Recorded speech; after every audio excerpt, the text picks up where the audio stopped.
Maraming tao ang nakakilala kay Michael Oher, lalo sa kanilang paaralan, tinatawag siyang Big Mike. Si Big Mike ay isang batang palaboy-laboy na lang sa daanan at tila ba walang lugar na pupuntahan. Lagi siyang pinaalis sa mga lugar na timatambayan niya. Nasa kotse ito, kasama ang lalaking nagkupkop muna sa kanya na patirahin ito sa bahay nila. Pumunta sila sa paaralan kung saan kinita ng kumupkop sa kanya ang isang coach. Sinabi niya kung kilala niya si Big Mike. Sinagot siya ng coach na kilala niya si Big Mike.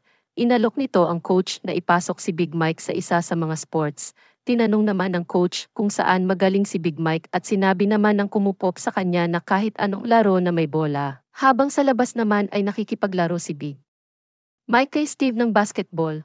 Noong una ay hindi sigurado ang coach kay Big Mike hanggang sa pareho silang naglakad. Sa may bintana ay nakita kung gaano kagaling si Big Mike sa paglalaro ng basketball. Namangha ang coach kaya naman agad nitong kinausap ang board ng school. Ngunit nakita nila na ang mga grado ni Big Mike ay hindi pasado para makapasok ito sa kahit anong sports. Pinilit pa din ito ng coach na bigyan si Big Mike ng pagkakataon. Kaya naman kinabukasan ay pumasok ito sa klase. Ngunit sa pagpasok nito ay may pagsusulit na napansin ng guro na hindi nagsasagot si Big Mike. Nang matapos na ang klase ay naiwan si Big Mike mag-isa. Nilapitan ito ng guro at tinanong naman ni Big Mike ang guro kung maari na itong umalis at sinabi ng guro na maari na siyang umalis. Nang paalis na siya ay sinabi ng guro na kunin ang kanyang libro. Kinuha niya naman ito at umalis. Pagkita ng guro sa papel nito ay wala itong sagot. Ngunit may pangalan niya. Nakita din ng guro ang drawing na bangka nito sa likod ng papel. Habang sa parehong paaralan ay magkakaroon ng isang volleyball tournament kung saan ang panganay na anak ni Lian ay kasama sa team na iyon. Pagkatapos ng laro ay nakita ni Sin ang asawa ni Lian, si Big Mike, na nagpupulot ng kalat sa gym bago maglakad paalis. Pumunta si Big Mike sa palaruan upang makipagkaibigan sa ilang mga bata, ngunit nang bumati ito ay tumakbo ang mga bata palayo sa kanya. Habang nakita naman ito ni Jay at sinabing die, at nakangiti ito upang makita ng mga tao na nakikipagkilala siya. Bumusina si Leanne sa Coach Hudyat sa anak na si SJ. Nang aalis na sila nagpaalam si SJ kay Big Mike habang natakbo patungo sa coach ng ina. Pagkatapos ay tinanong ni Leanne ang anak na si SJ kung sino iyon at sinabi nitong siya si Big Mike. Na-curious ang ina kay Big Mike at tuluyan na silang umalis. Kinausap naman si Big Mike ng isang lalaking nakasuit at sinabing ang lalaking tumalon sa bridge ay namatay na sa hospital. Tinanong ito ng lalaki kung kilala ba niya iyon at sinagot siya ni Big Mike na hindi. Kinagabihan ay pumunta si Big Mike sa isang laundry shop upang labahan ang isang pirasong damit nito na nasa plastic pagkatapos ay naglakad papuntang gym. Sa paaralan nakita naman ito ng pamilya ni Leanne na galing pa sa panunood ng palabas sa school ni Ese. Malamig sa labas, kaya naman nagtaka si Leanne tinanong niya kung saan ito patungo at sumagot ito na sa gym siya pupunta. Umalis na sila at nagpatuloy pa din si Big Mike sa paglalakad nang biglang sinabi ni Leanne kay Sin sa asawa na ibalik ang kotse. Lumabas si Leanne sa kotse at kinausap si Big Mike sinabi nito na sarado na ang school gym. Kaya bakit ito pupunta doon? Sinagot ito ni Big Mike na dahil hindi malamig doon. Tinanong ulit siya ni Leanne kung may iba pa itong matutuluyan at wag na wag itong magsinungaling sa isasagot nito. Hindi sumagot si Big Mike kaya naman napaisip si Leanne. Maya-maya pa ay pinapasok ito ni Leanne sa kotse at sinabing uwi sila sa bahay. Nang makarating ay nakita ni Collins ang panganay na anak ni Leanne, si Big Mike. Ang mga magulang pagkatapos ay pinatulog na ni Leanne si Big Mike sa couch nila. Habang nasabi naman ni Leanne sa asawa na hindi kaya magnakaw sa kanila si Big Mike, at sinagot ito ng asawa na malalaman niya pagising sa umaga. Kinaumagahan, ay nagulat si Leanne dahil wala na sa couch si Big Mike. Hinanap niya ito bago lumabas. Paglabas ay naabutan pa ni Leanne si Big Mike na umaalis.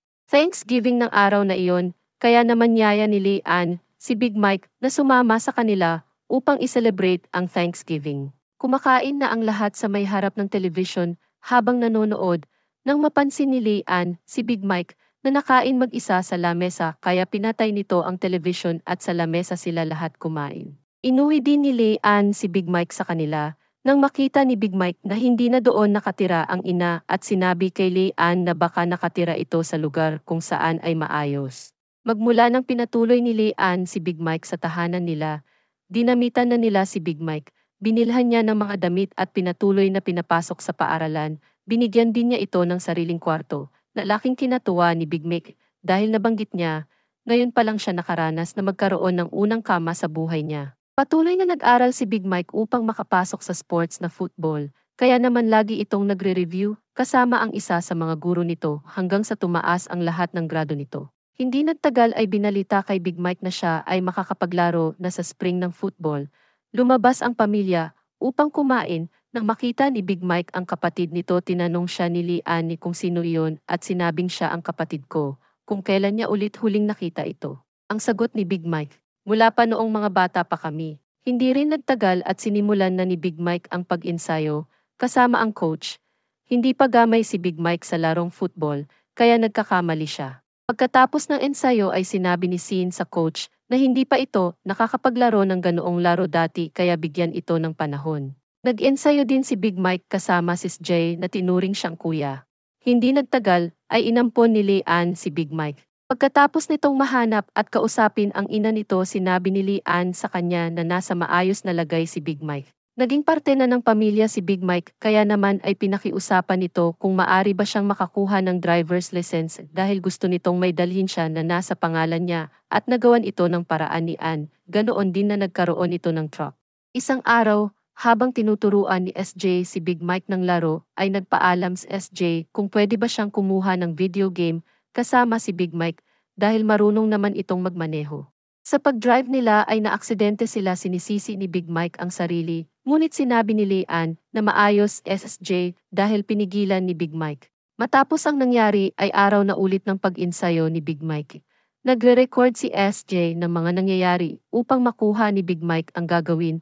Habang inis na inis ang coach sa kanya dahil nagkakamali ito, kaya naman pinuntahan ito ni Lian, pinaliwag kay Big Mike ang gagawin at kailangan lamang nitong isipin na pinoprotektahan niya ang pamilya nito. Sa pagtuturo ni Lian ay nakuha ni Big Mike ang gagawin niya. Dumating na ang araw ng unang laro nito at sa una ay nakakalamang ang kalaban hanggang sa naging dikit na ang score. Ang isa sa mga player na kalaban nila ay iniinsulto si Big Mike. Binigyan ito ng pampalakas ng loob ng coach dahil hindi man lang binigyan ng referee ng foul ang kalaban na sumipa sa ulo ni Big Mike.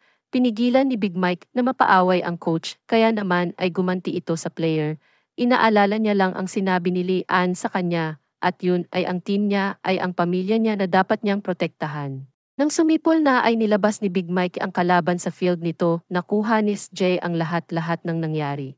Nanalo sila sa huli at nang mapanood ng ang coach ang video ng laro nila, gusto niya nang isama si Big Mike sa team nila. Pumunta sila sa mismong lugar ng pinag-insayuhan upang makita si Big Mike kung paano ito magtackle. Ngunit kailangan din mapataas ni Big Mike ang grado niya para makakuha ng scholarship sa football. Nag-hire sila Lian ng private tutor para sa kanya at kasabay noon ang patuloy na offer ng mga university sa kanya na maglaro sa kanila.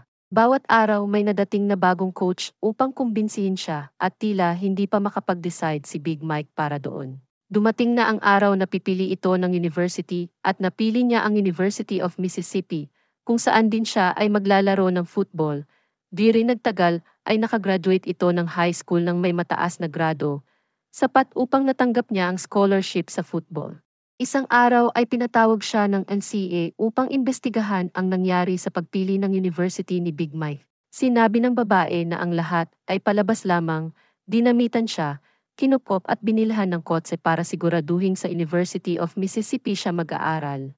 Hindi makapaniwala sa narinig niya si Michael, kaya naman wala itong nasabi, kaya umalis agad ito. Paglabas ay nakita siya ni Lian at tinanong kung anong nangyari, ngunit kinumpronta siya ni Big Mike at walang nasabi si Lian, kaya hinayaan niyang umalis si Big Mike. Totoong ginawa nila ng paraan na makakuha siya ng scholarship sa Mississippi. Ngunit hindi nila natanong si Big Mike kung gusto ba nito maglaro ng football o kung gusto ba nito ang Mississippi University.